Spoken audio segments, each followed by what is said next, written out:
At this point, I'm not actually doing anything without AI.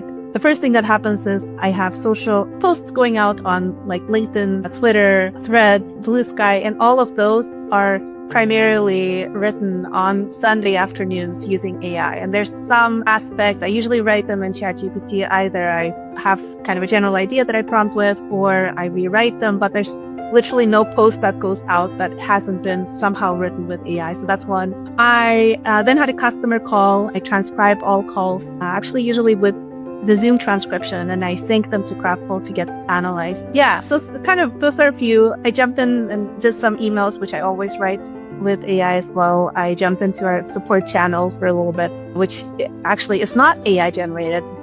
We usually just chat there because I want to usually catch folks and find out what they're struggling with and ask them follow-up questions. But what we talked about then syncs with AI to Kraftful and gets analyzed. So there's always some component of AI, even if kind of not everything is AI enabled. Cool. Welcome, everyone. My guest today is Yana.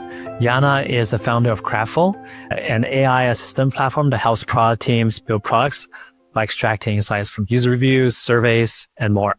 And, Yana is also a power user of OpenAI's latest models and features, including deep research and operator.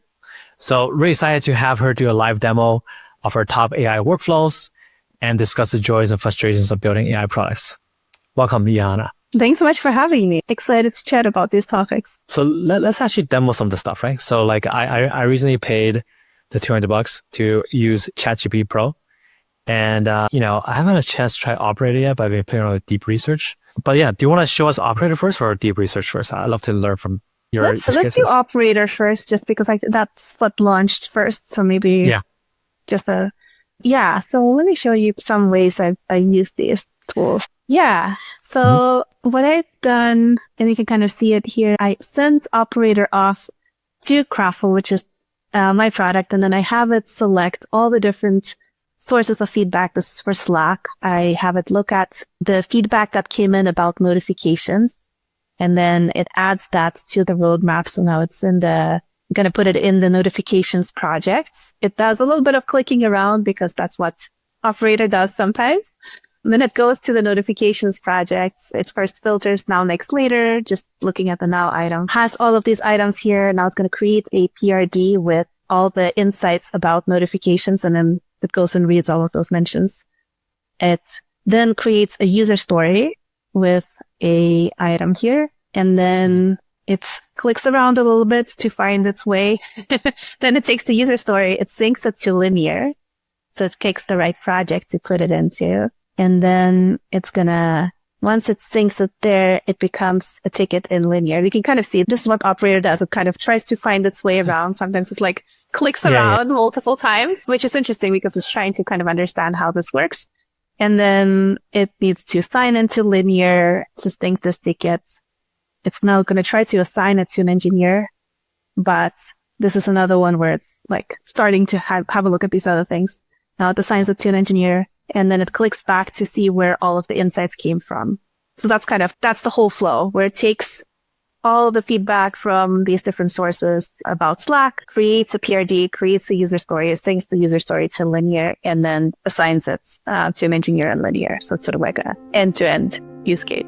This episode is brought to you by Merge. Product leaders cringe when they hear the word integration. They're not fun for you to build, launch, or maintain, and they probably aren't what led you to product work in the first place. Luckily, the folks at Merge are obsessed with integrations. They built a single API that helps SaaS companies launch over 200 integrations in weeks, not quarters. Think of Merge like Plaid, but for B2B SaaS. Companies like Ramp, Drata, and Electric use Merge to access their customers' accounting data for bill reconciliation, file storage data for searchable databases, and HRIS data for auto-provisioning access for their customers' employees. If you need AI-ready data for your SaaS product, then Merge is also the fastest way to get it. So, if you want to solve your company's integration dilemma once and for all, book a meeting and receive a $50 Amazon gift card when you attend. That's merge.dev/Peter Yang. Now back to the episode. Wow. What was your prompt to make this work? So my prompt was I actually posted it in Twitter at some point. It has like 10 different steps. It's basically go to Kraftful, select all the items about notifications, or actually select all the different sources of feedback first, and select all the items about notifications. Then move those notifications items over to your notifications project. There, write the PRD, look at the PRD because otherwise it wouldn't look at it. And then write a user story about the top notifications item and then sync the user story to Linear. So step by step, do these things. That's amazing. And you didn't give it any like websites or anything, right? Like URLs? You just kind of... I did give it URLs, yeah. Oh, you did give it URL? Okay, I got it. Yeah, it can also figure it out, but that is sort of annoying once it starts searching for things. So you just like wake up every morning and run this and... Have you been using this repeatedly? Or? This flow I have been using repeatedly, not exactly like this, but in different configurations, because one thing that I discovered after doing this is a few different things. One is, this is great for creating product demos. So whenever we launch a new feature, I just have operator recorded. I don't record feature launch demos anymore.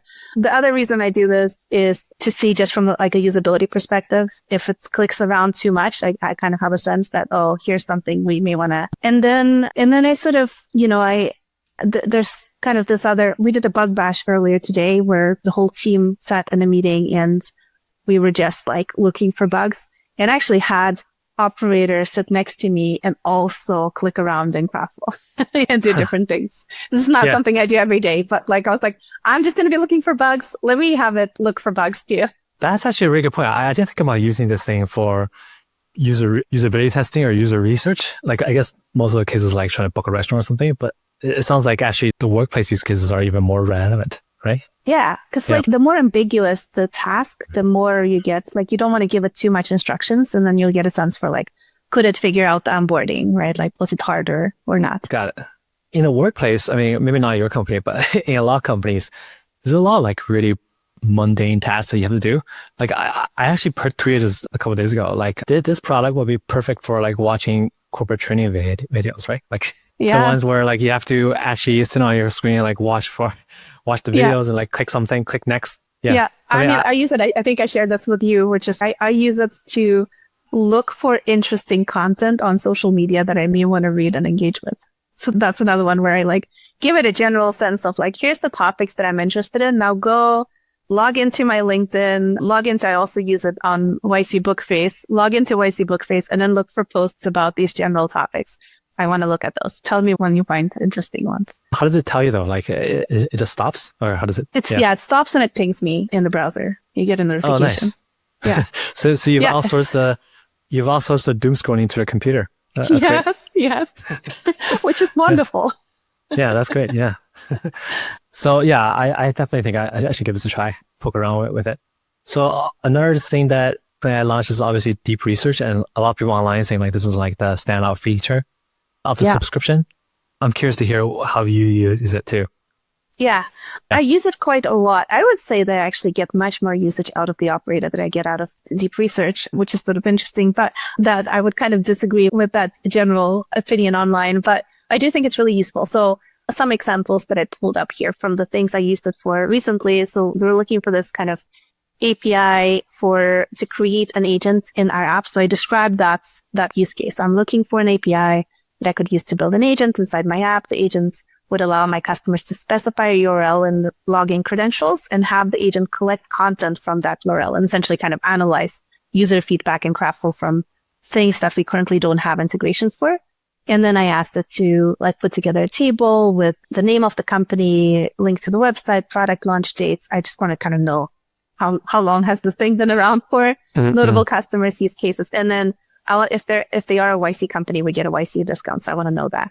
And then it came back and it was, great questions. But actually, have you thought about like, do you want it to be specifically focused on like things that require credentials and like authenticated websites, or can it be anything? And then it asked me for like, then do I care about any kind of like compliance things and things like that? So then I was like, oh yeah, those are great. Those are great things to include too, and pricing, and is it self-hosted versus SaaS? So let's include that. So then it went off. It researched for 8 minutes, so not that long. And then it came back with like a really good overview of all the different companies, mostly YC companies that provide something like this. I mean, it gave me all the content, not in a table. I think it decided that this is too much information to put in a table. So it formatted it this way. I had a look at this, which I thought was great. And then I was like, well, but there's 2 other companies that I know of that it didn't include here, probably because they're too recent. So then I asked it a follow-up question, which is go and research these 2 companies in particular. And then it had more follow-up questions for me in terms of like what I would be interested in, which I responded to. And then it went off and researched for 6 minutes and gave me this really good overview of these 2 agent companies that would have taken me a really long time to research all of this, like if I did it myself, right? But this is like literally in less than 15 minutes, I have everything I need. Just really cool. Yeah. Yeah, it's really good for, it's obviously very good for market and competitive research or like, customer research. It's brilliant. Yeah. And I've also found it pretty useful to like understand some technical concepts. Like I was trying to research different databases and how they work. And it was pretty good. How about, have you had any other like personal or professional use cases with it? Yeah, so I've actually used this for a ton of different things. One really interesting use case, I got some medication recently and it came with this like giant label from Walgreens saying, you're going to get cancer from this. I don't think I've ever seen anything like this where it was like, you didn't even have to read like all the small print. It was like really big. Wow. And so I was sort of like, this is a little bit concerning. Let me research this. Had a prompt asking about this versus I did a little bit of background research to understand like what's some other similar type of medication. Then I had it go and do research and it turned out to be actually exactly opposite. This medication does not, there's academic research showing that this medication does not cause cancer. Okay. There's another one that does, which I'd be curious if they have a similar notice on the label, but it was kind of comical that it was just like such a big deal. And then I went in and it went in and summarized all of the kind of like academic research, came back with like actual citations to papers and what they concluded in a couple of minutes. And I could go to bed feeling okay about myself. I haven't used O3 for this stuff, but like, or deep research, but yeah, I ask like ChatGPT medical questions all the time. But for better or for worse.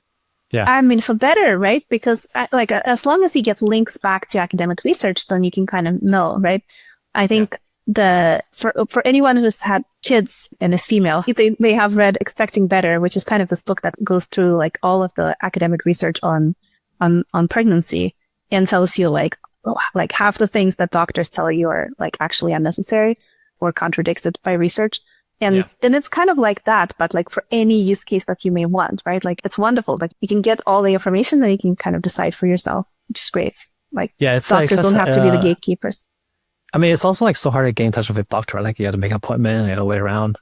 It's like a lot of work. Exactly. Yeah, exactly. Yeah, I kind of like avoid a lot of, like when I had my kids, like I used to argue with my wife about like, breastfeeding versus just like feeding from using supplements and stuff. Like, and like, if I had these tools, I could just do my own research. Or you know what, I probably just listen to my wife. But you could show the research to her, and then you don't have to do anything, right? Like she'd probably also be convinced. And I also found it super useful for I'm trying to replace my windows in my house, and like I got a bunch of quotes, right?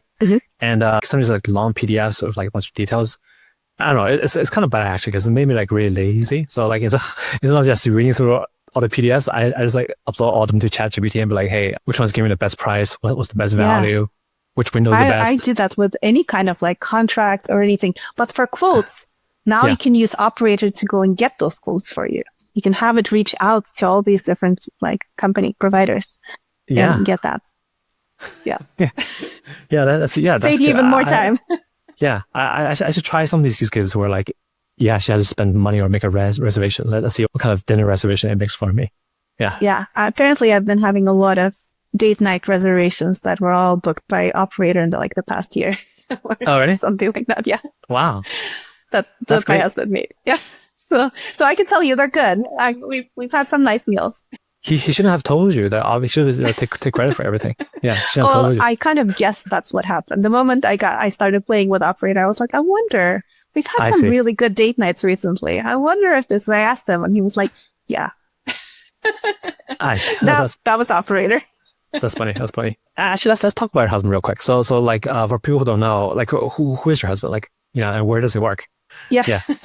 Yeah. So my husband is Peter Welinder. He's VP of product at OpenAI. So he's been working on the operator and ChatGPT and all the other cool products that I get to play with now and build on top of, which is even more fun.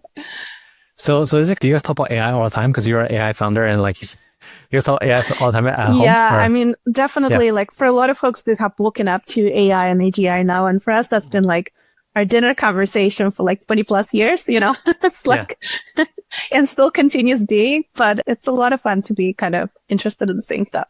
And I think we talk about this like personally, but like, is your kid using AI or how are you getting a kid to use AI? Yeah.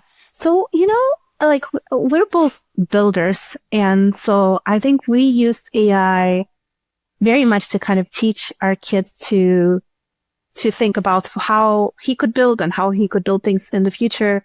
And so kind of from the earliest memory I have of this is back when they were first building Dolly and I had kind of like early access to Dolly and like our kid was, I think he was like 2 or 3 at the time.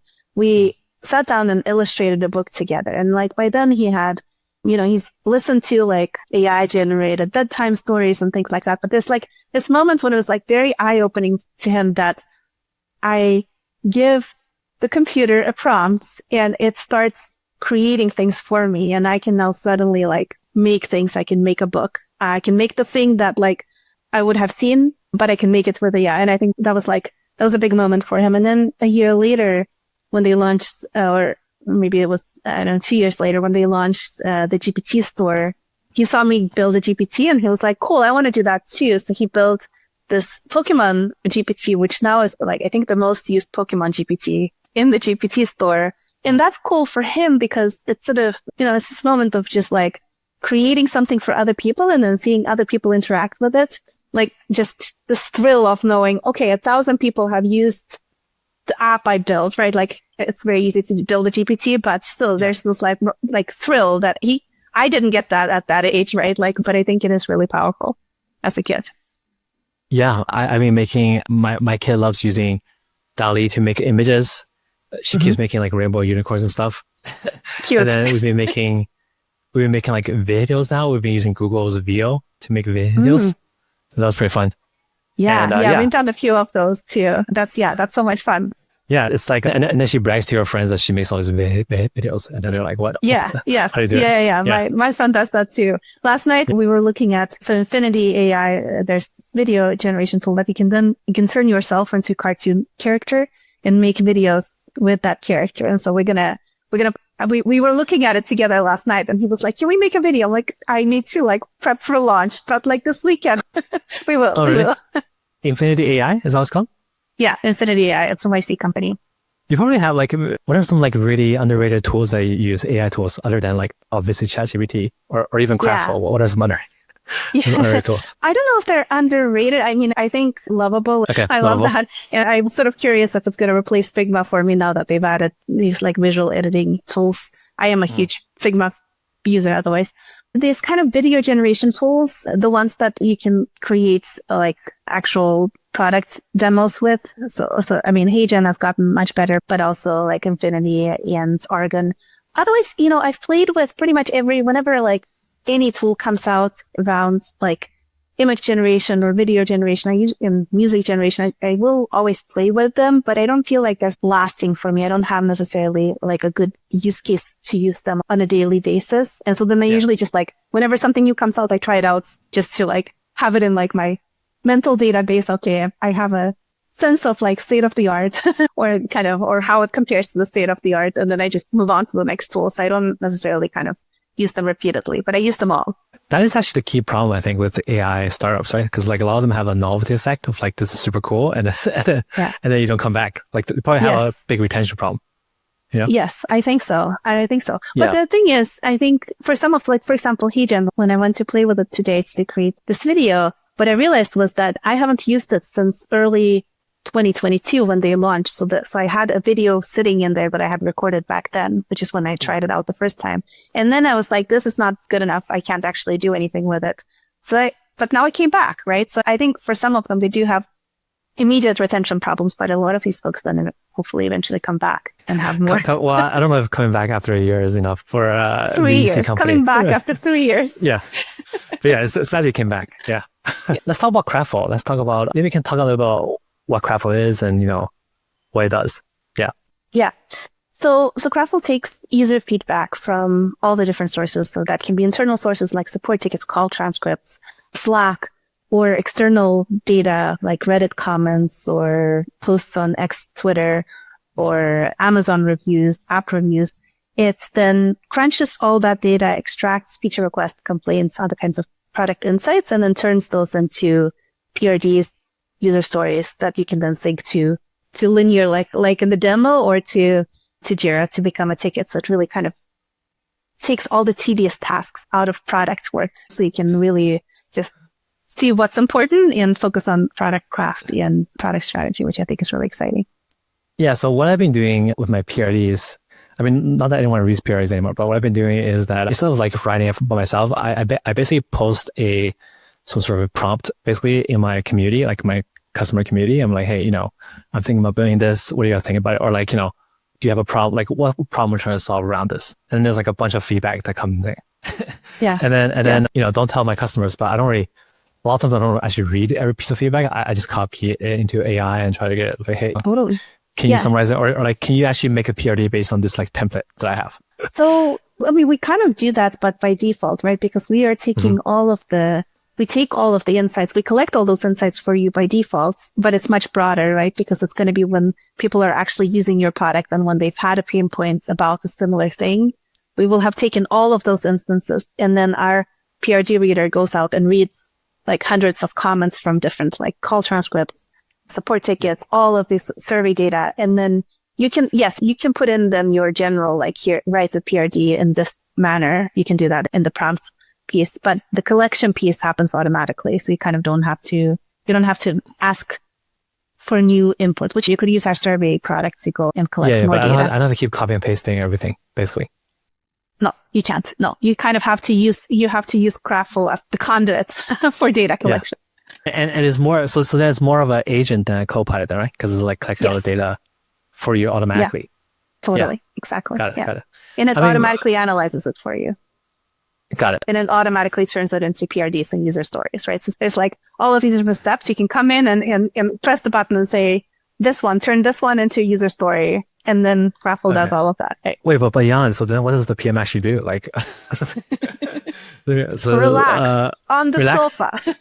No, I'm just joking. I do think that, this is my own personal pain point, right? Like I used to be a PM before starting Kraftful. I've been at various tech companies, everything from like a PM number 2 at a fast growing unicorn to actually leading products with millions of users and being kind of way past product market fit.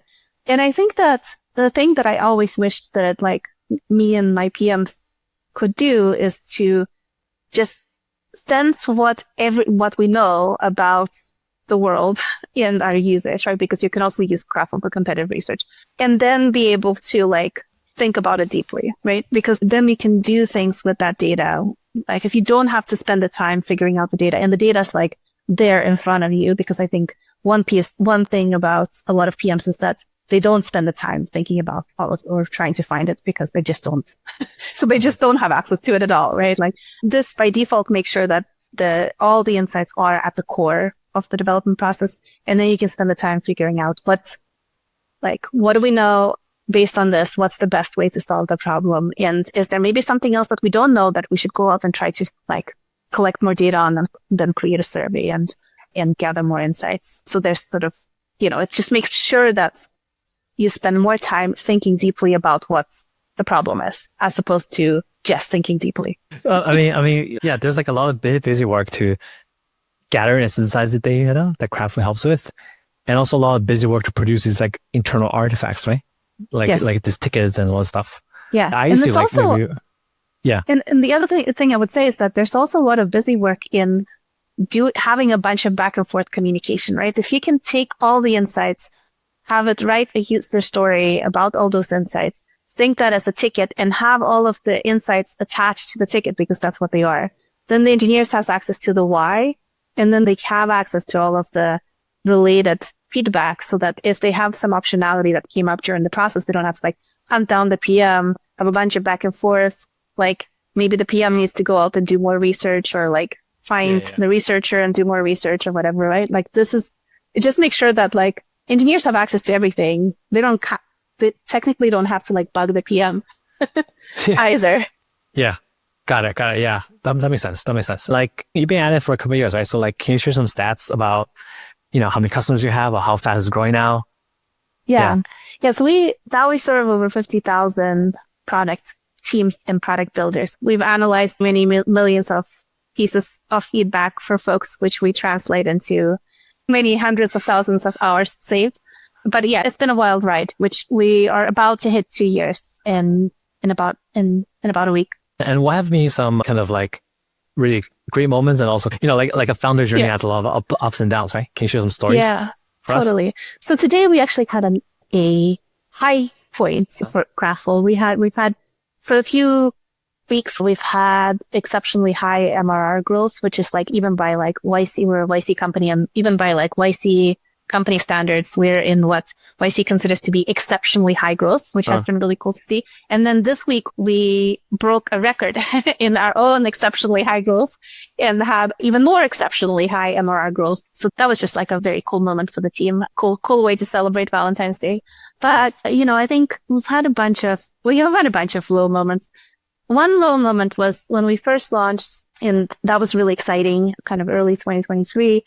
And then we had so much adoption that it broke our products. And we kind of had this happen repeatedly. So it would kind of we would break past every like API rate limit and things like that. And so for the most part, this is like exciting. Or just like we break through an API rate limit. I would have to like hunt down the companies, like usually would try to get the founders to get like really big rate limit extensions that I needed like in like half an hour.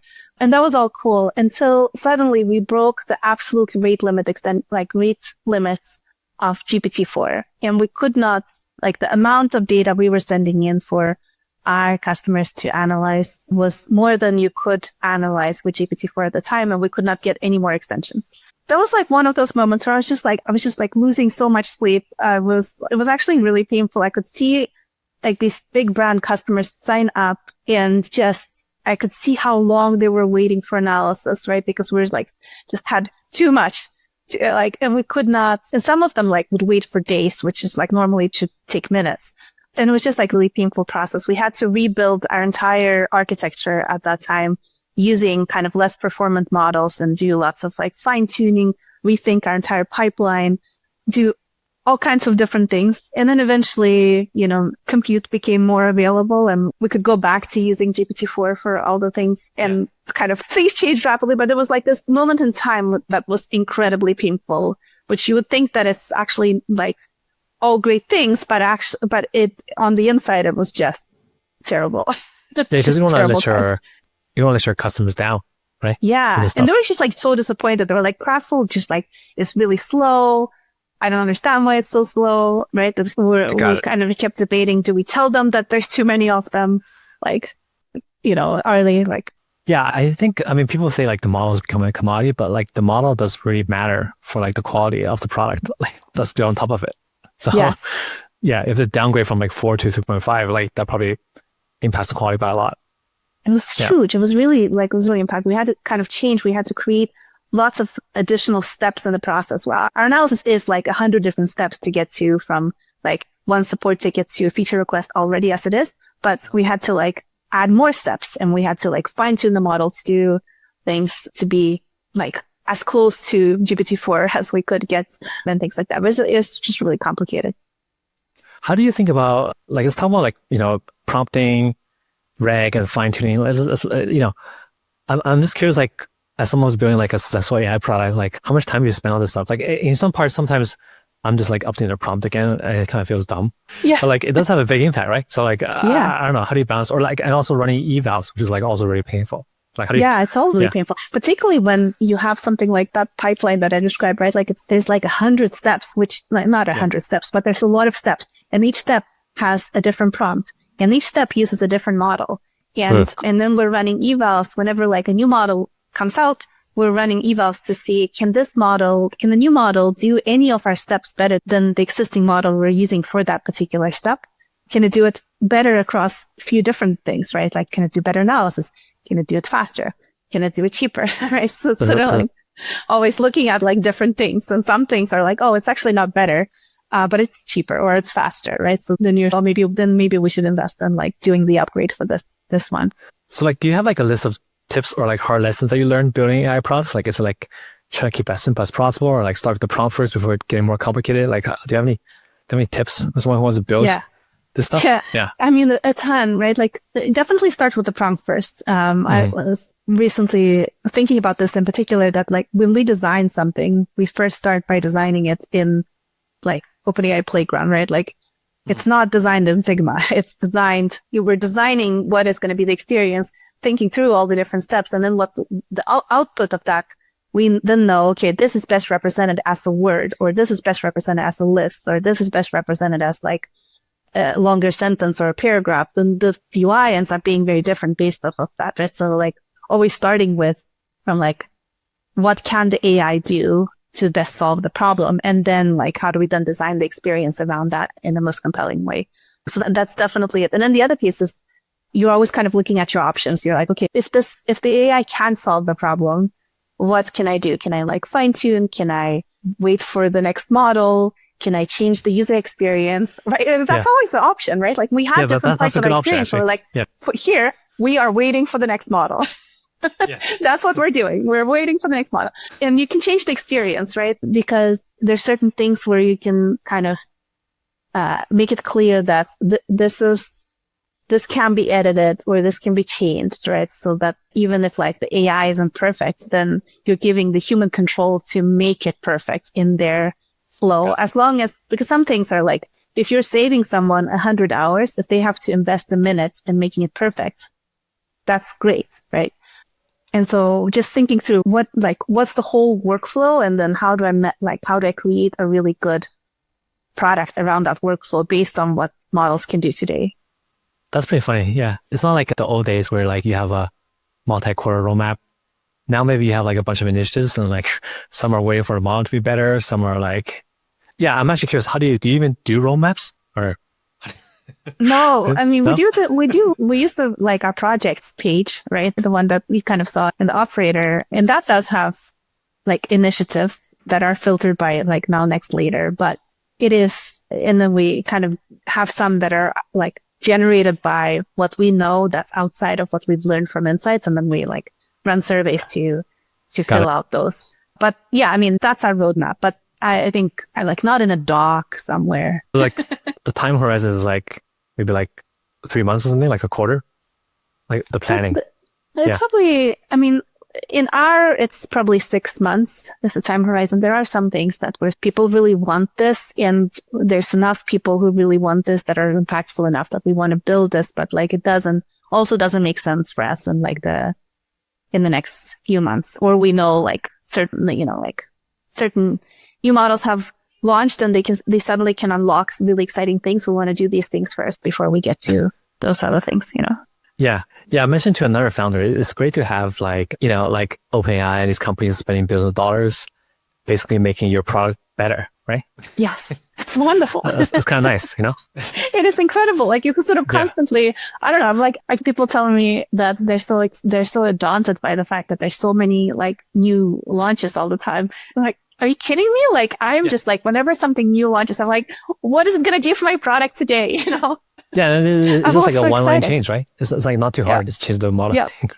Yeah. So I mean, it's not, because we have to run evals for all of it. That we feel like.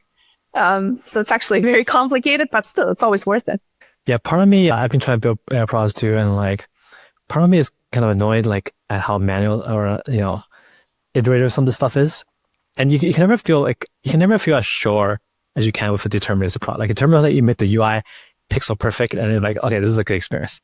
Yeah. Anyway, this stuff is very hard to say for certain, right? That everyone's going to get a good experience. So do you have any like closing words of advice after chatting about this stuff? Yeah. I think actually to your point about was it a good experience or not, I would say that the kind of the thing that I found the most kind of interesting is that a lot of experiences AI experiences today are built like a chat with like a chat interface. And with a chat interface, it's really hard to know is it a good experience or not, because it really all depends on whatever the person ends up putting into the chat. And we have an Ask AI part of our product. So it's like a very small part of our product. We do have that. And then most of the product is, as you mentioned, kind of more of an agent that just goes out and does these things for you. And those pieces are actually incredibly while they're not built on a deterministic model, they're still, because of the way they're built, you have a very good sense of how they're going to operate. And they feed in a bunch of insights, but you've chunked it into small pieces to the point where you have a really good control over, and then you run evals and you have a really good control over it. And so I think that my biggest would be that I understand why folks are building like chat interfaces, because they look at ChatGPT as like the fastest growing product in the history of products. They want to have that success. But there is a whole different other way to build AI products in like new and different ways that I think is, as a person building with AI, I would really encourage folks to look into more. Well, that's a really good point. Yeah. Cause like ChatGPT is like a very horizontal product. Like you said, it depends on what the prompt is, but like you want to be 10x better at ChatGPT on a specific use case, right? That's like less horizontal.